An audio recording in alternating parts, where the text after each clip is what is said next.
आज मैं एक और नई कहानी लेकर आया हूँ जिसका शीर्षक है छोटी चींटी की बड़ी दावत। एक बार काफी सूखा पड़ा। अब तो जंगल में हरियाली खत्म हो गई। परेशान पशु पक्षी आसमान की ओर देखते और कहते, काले बादल जल्दी आओ, पानी तुम बरसाओ। पर पानी नहीं बरसा तो नहीं बरसा। जंगल के सभी जानवर भूख प्यास से बेहाल हो रहे थे। सभी जानवर इकट्ठा हुए और शेर राजा के पास पहुंचे। महाराज, आप तो जानते ही हो, इस साल भी पानी नहीं बरसा। इस अकाल की स्थिति में हमारे खाने के लिए कुछ नहीं रह गया। हमारे बच्चे भूखे प्यासे हैं, क्या करें? सभी पशु पक्षी तो उड़ गए, हम कहाँ जाएं? आप महाराज हैं, हमारे लिए कुछ प्रबंध करें। जानवर रोने बिलखने लगे। शेर बड़ी देर तक सोचता रहा, फिर बोला, धरती के ऊपर तो अब कुछ बचा नहीं। सुनते हैं कि जमीन के अंदर भी खाने के लिए बहुत कुछ होता है, पर उसे खोजा कैसे जाए? भीड़ से सांप निकला और आगे आकर बोला, महाराज, सच है कि जमीन के नीचे खाने और पीने की चीजों का भंडार है, लेकिन उसे ऊपर कैसे लाया जाए इसका कोई उपाय नहीं है। गधे को गुस्सा आ गया। यह भी कोई बात हुई कि जमीन के नीचे खाने का भंडार है? होगा, जब हमें भूखा ही मरना है तो भंडार रहा करे, हमारे किस काम का? खरगोश से पूछा गया। सुना है कि जमीन के नीचे भी खाने पीने की चीजें हैं। तुम तो सुरंग बनाकर रहते हो, तुम तो अवश्य जानते होगे, क्या यह बात सच है? खरगोश बोला, बात तो 16 आने सच है। जमीन में नीचे तो बहुत बड़ा भंडार है, पर वह हमारे किसी काम का नहीं, क्योंकि उसे बाहर निकालना हमारे बस की बात नहीं है। इन सब की बात एक छोटी सी चींटी खुद को दूर जानवरों के पैरों के नीचे आने से बचाने की कोशिश लगाते हुए यह बात सुन रही थी। उसने धीरे से कहा, मैं सोचती हूँ कि सबको थोड़ा बहुत बचाकर जरूर रखना चाहिए।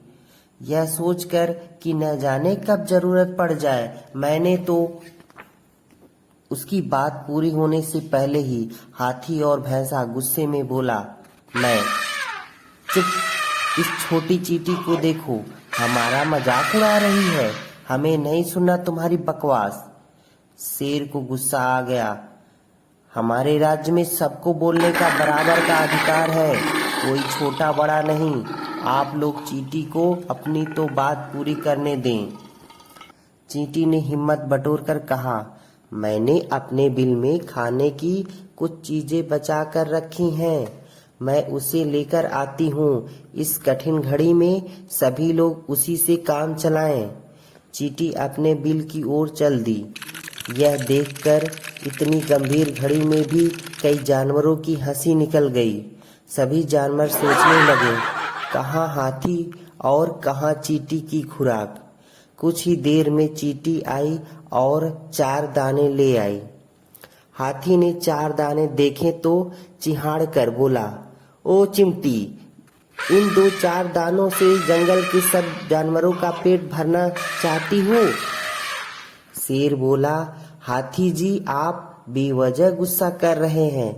तुम यह सोचो कि इस नन्ही सी चींटी ने अपने लिए जो कुछ बचा कर रखा था वह ले आई है, और तुम हो कि उल्टा सीधा कह रहे हो। शेर की बात सुनकर चींटी बोली, महाराज, हम सभी चींटियों ने जो कुछ भी अपने बुरे दिनों के लिए बचा कर रखा था वह कुछ ही देर में आपके सामने हाजिर हो जाएगा। यह क्या, देखते ही देखते हजारों चींटियां कतार बनाकर अपने अपने बिलों के अंदर से खाने की चीजें बाहर निकालकर ढेर लगाने लगीं। वहां तो खाने के लिए सामान का पहाड़ खड़ा हो गया। यह देखकर सभी हैरान हो गए। सबको भूख लगी थी। जानवरों ने छक्कर दावत उड़ाई। कई दिनों बाद भरपेट खाना मिल पाया था। जैसे ही जानवर अपने अपने घर की ओर जाने लगे, शेर बोला, दोस्तों, आप सभी को चींटियों को धन्यवाद देना चाहिए जिन्होंने मुसीबत में आपकी मदद की। आप सब मुझसे वादा करो कि कभी भी किसी चींटी को जानबूझकर पैरों से नहीं दबाओगे। सभी ने यह शपथ ली।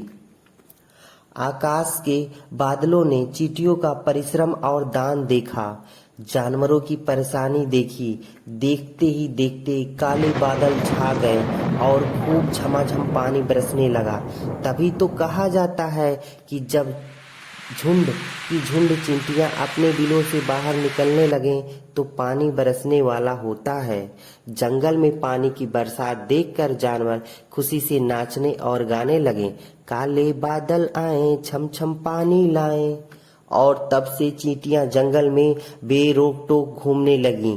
जब बारिश बंद होती है तो वे खाने पीने का सामान अपने बिल में इकट्ठा करती रहती हैं, क्योंकि न जाने फिर कब जानवरों की दावत करनी पड़ जाए।